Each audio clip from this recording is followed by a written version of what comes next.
वह ग्रंथ जो कि हमारे जीवन के लिए अत्यंत उपयोगी है और जिसमें अध्यात्म की गंगा बह रही है। ऐसे सर्वोपयोगी ग्रंथ का स्वाध्याय करते करते आज हम 35वें श्लोक तक पहुंच गए।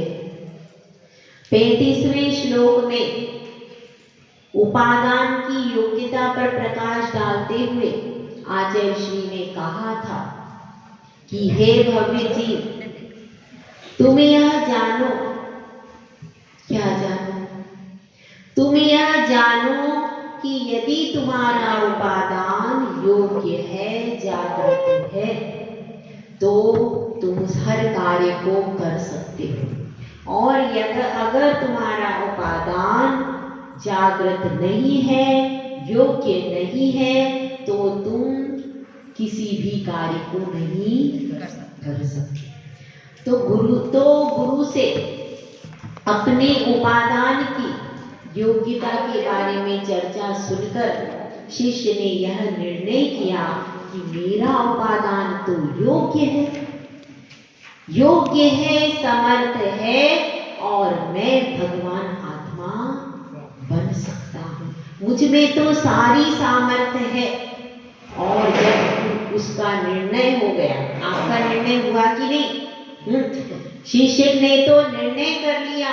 वह जो शिष्य यहाँ से गरुंजरा से गया था वर्षों पहले, उसने निर्णय कर लिया कि मेरा उपादान जागृत है, सक्षम है, समर्थ है और मैं भगवान बन सकता हूँ। मुझ में सामर्थ्य है। तो फिर अब मैं ध्यान करना चाहता हूँ, क्योंकि बिना ध्यान के सिद्धि होना असंभव है। तो अब तक मैं संसार अवस्था में 2 प्रकार के खोटे ध्यान में लगा रहा। कौन से होते हैं 2 प्रकार के खोटे ध्यान? बताओ भाई। आर्त ध्यान और रौद्र ध्यान। तो मैं उन आर्त और रौद्र ध्यान में लगा रहा, लेकिन अब मैं अच्छे ध्यान का अभ्यास करना चाहता हूँ। लेकिन उस अभ्यास को कैसे प्रारंभ करूं? तो पिछली कारिका में बताया गया था गुरुपदेशाद अभ्यास। बताया था कि नहीं? अगर आप विज्ञ भी हो तो भी आपको सबसे पहले गुरु के ने क्या उपदेश दिया है उसको पहले स्मरण में रखना पड़ेगा। उसके बाद आपको अभ्यास। तो वह गुरु से पूछता है शिष्य कि हे गुरुदेव, मैं ध्यान का अभ्यास करना चाहता हूँ। मैं धर्म ध्यान और शुक्ल ध्यान का अभ्यास करना चाहता हूँ। तो यह बताइए कि कैसे मैं ध्यान का अभ्यास करूँ? कैसे मैं अपने ध्यान का अभ्यास करके एक दिन परमात्मा की श्रेणी में पहुंच जाऊं? एक भजन है, सिद्धों की श्रेणी में आने वाला जिनका नाम है। भजन या किसी स्तुति की पंक्ति है, पढ़ी होगी आप लोगों ने। जिसका नाम कहाँ पर है? तो भैया सिद्धों की श्रेणी में। आप हर जगह जब स्कूल में एग्जाम्स हो जाते हैं तो जाते हैं वहां पर लिस्ट में तेरा नाम आया क्या है? अभी भी देखते हैं कोई कॉम्पिटिशन्स होते हैं तो लिस्ट में नाम। अब यह तो देखो कि सिद्धों की लिस्ट में तुम्हारा नाम आया कि नहीं आया, वो कोई देखता। तो सिद्धों की लिस्ट में यदि आपका नाम आ गया तो ही आप सक्सेस होगे। इससे कोई फर्क नहीं पड़ता आप यहाँ पर कोई बड़ी सर्विस कर लो, छोटी सर्विस कर लो, कुछ भी कर लो, एंड में आपको यहाँ पर 0 ही हो जाएगा। लेकिन एक बार आपने सिद्धत्व प्राप्त कर लिया तो जिंदगी के हर कंपटीशन में आप सक्सेस हो जाओ, क्योंकि सबसे अंतिम कंपटीशन क्या है? सिद्धत्व। सबसे अंतिम कंपटीशन आपका है 14वें गुणस्थान में। और उस अंतिम कंपटीशन में यदि आपने आघातीय कर्मों को क्षय कर दिया तो आप एकदम सुपर बन गए। आपके ऊपर फिर कोई शासन करने वाला नहीं। आप अपने खुद शासक, खुद ब्रह्मा, खुद ईश्वर। कौन? सिद्ध बन गया। तो उससे कोई फर्क नहीं पड़ता अगर दुनिया की किसी भी कंपटीशन की लिस्ट में आपका नाम नहीं है, कोई बात नहीं। अगर आपका नाम अरहंत और सिद्ध की श्रेणी में आ गया तो आपने सारे कंपटीशन अपने आप पार कर लिए। तो हम सब की यह जद्दोजहद अरहंत और सिद्ध की श्रेणी को प्राप्त करने की है।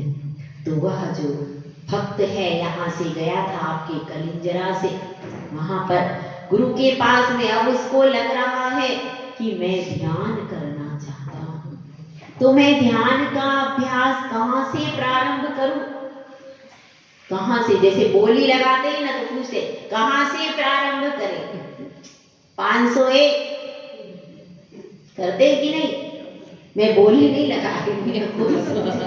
शाम की सभा में माता जी को क्या बोली में आपसे कहते हैं कहाँ से प्रारंभ करें, तो वह शिष्य पूछ रहा है भाई अभी तक तो मैंने यही लौकिक जीवन में प्रारंभ किया, अब यहाँ पर मैं ध्यान के क्षेत्र में तो बिल्कुल नया खिलाड़ी, मुझे पता ही नहीं कहाँ से शुरू करना है, तो कहाँ से प्रारंभ करूं?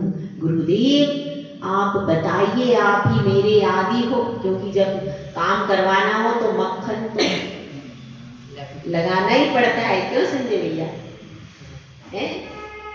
मक्खन लगाए बिना काम किसी का होता है क्या भैया? नहीं होता। तो मक्खन लगाना ही पड़ता है। तो वो भी गुरु को थोड़ा थोड़ा लगाना सीख गए। कलिंजरा के लोग तो कुछ नहीं जानते थे, वो पुराने खिलाड़ी है, वो वहां गए थे पूज्यपाद स्वामी के।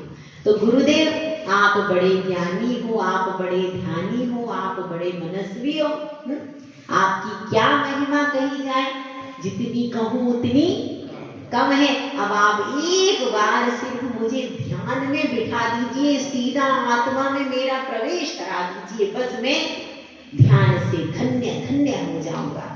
तो गुरुदेव कहते हैं कि बेटा अगर तूने मक्खन लगाया है तो मुझे मक्खन साफ करना भी आता है। इतने दिन से तुम्हारे 36 सवालों का अंत, 36 सवालों का जवाब मैं दे रहा हूँ। आज 36 का आंकड़ा मेरे ही ऊपर आ गया है। 36 का आंकड़ा है, 36 मूल गुण मेरे ही, और मैं जानता हूँ कि 36 का आंकड़ा कैसा है, खराब भी है और अच्छा भी है। अगर आप आचार्य परमेश्वरी बन गए तो 36 का आंकड़ा बहुत अच्छा है, और अगर आप कहीं किसी से 36 का आंकड़ा कर लेते हो तो वो 36 का आंकड़ा बुरा है।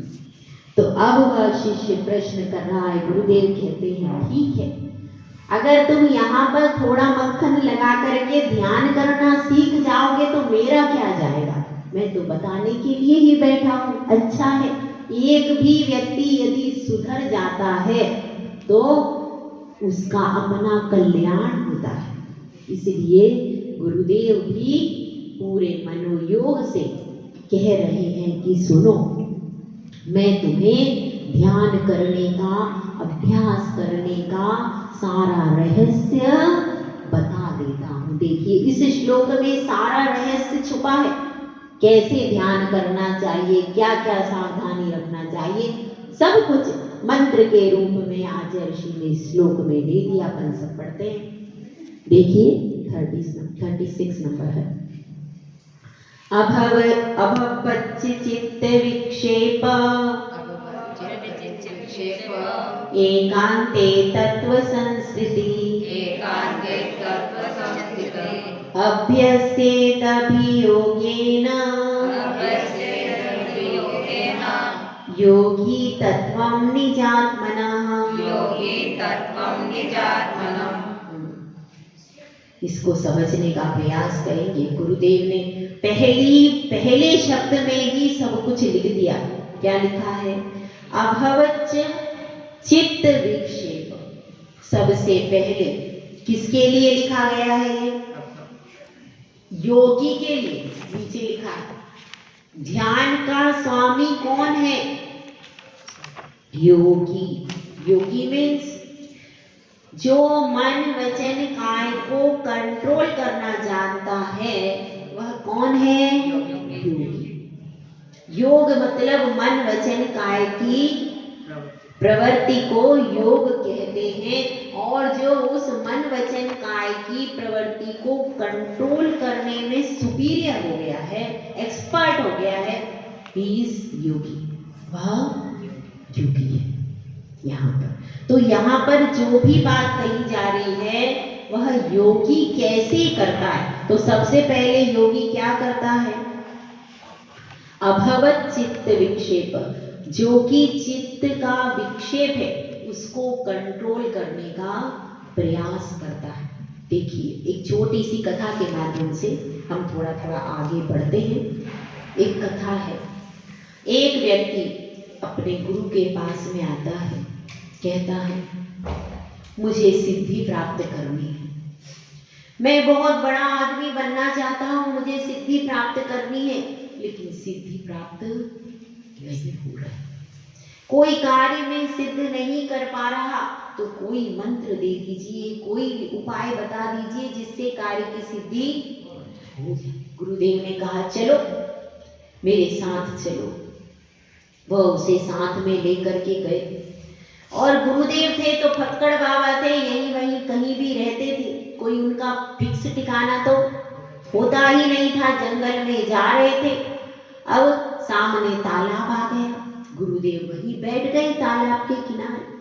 उसने सोचा कहाँ फंस गया है, एक छोटा सा प्रश्न पूछा, इतनी दूर 1 किलोमीटर मुझे लेके आ गए हैं, और यहाँ तालाब के किनारे बैठ गए, अभी तक कुछ उत्तर दिया नहीं।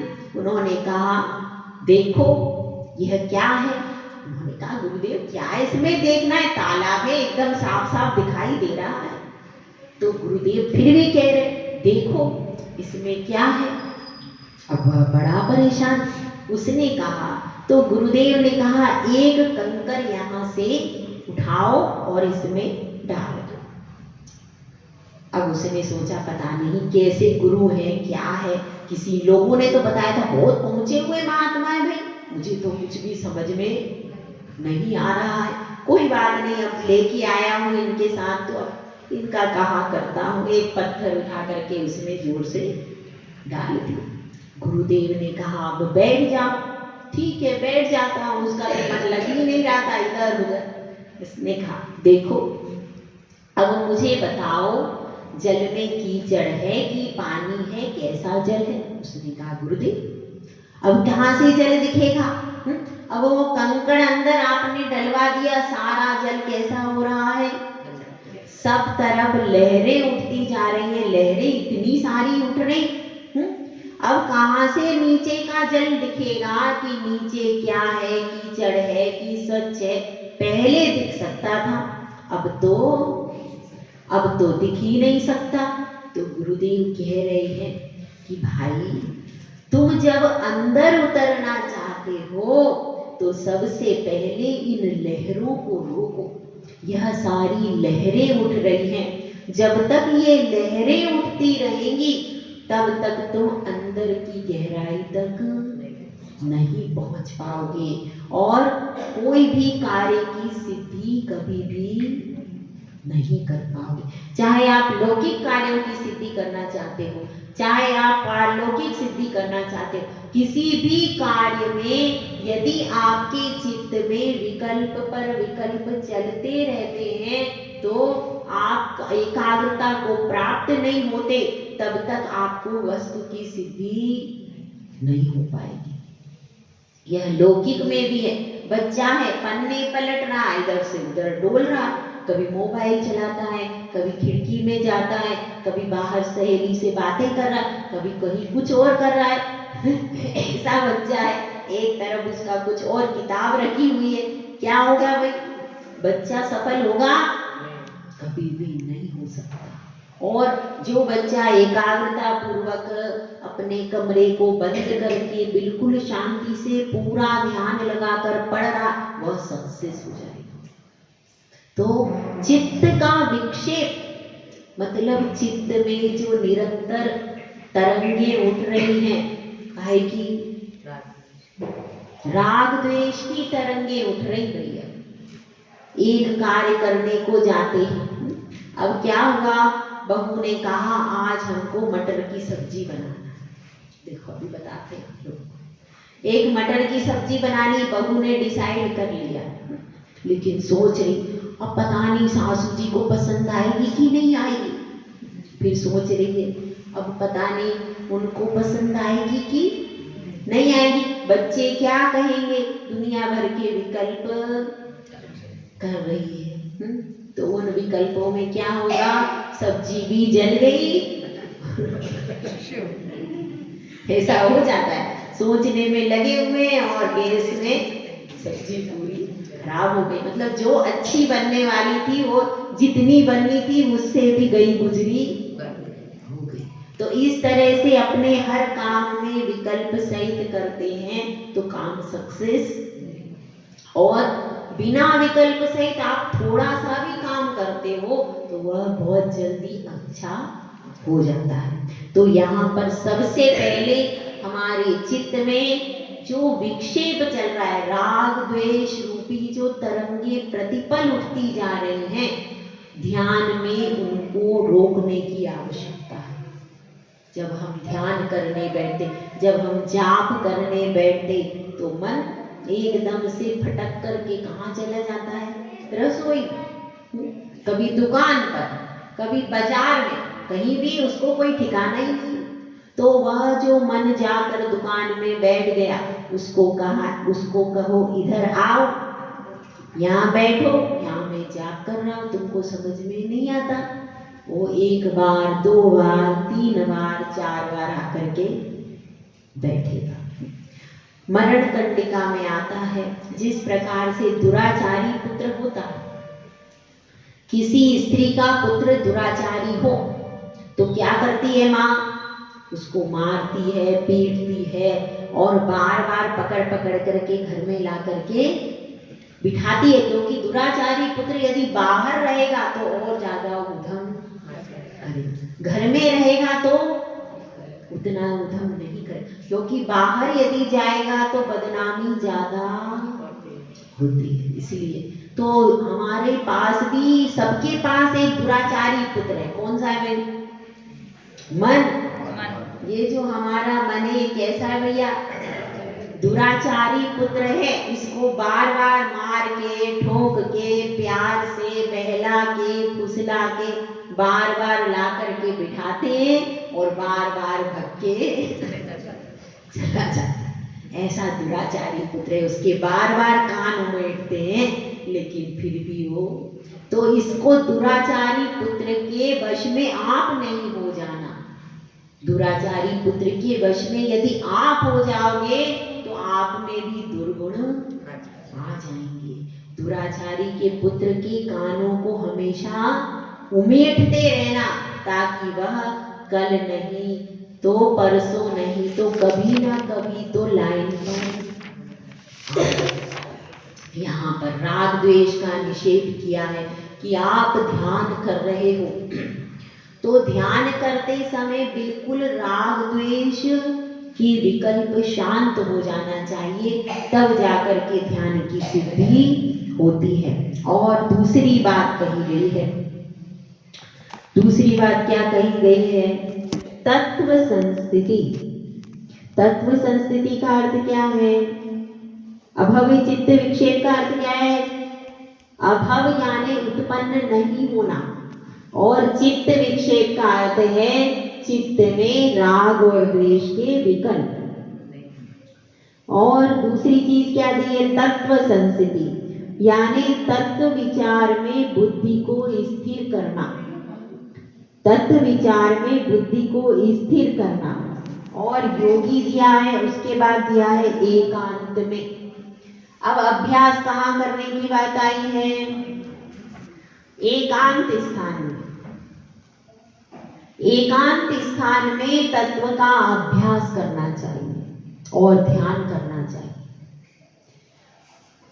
किसके लिए? योगी के लिए। जब एकांत स्थान में तत्व का अभ्यास और ध्यान करने के लिए आचार्य श्री ने कहा है तो भोगी के लिए और गृहस्थ के लिए तो बिल्कुल भी एकांत स्थान का कहा ही जाए, क्योंकि गृहस्थ को बहुत ज्यादा विकल्प होते हैं। योगी के पास तो जंगल है, वहां भी कह रहे हैं कि एकांत में ध्यान करो।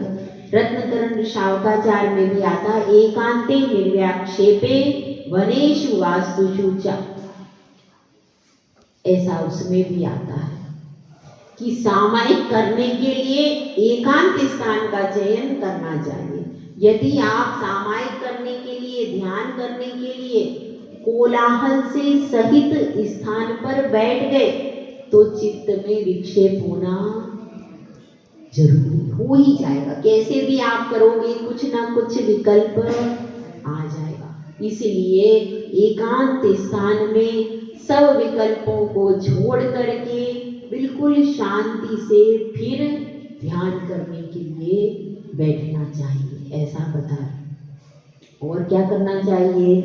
अभ्यस्ते अभियोगेन, और अभियोगेन यानी मन वचन काय को एकदम नियंत्रित करके। अभियोगेन, अभियोगेन का अर्थ क्या है?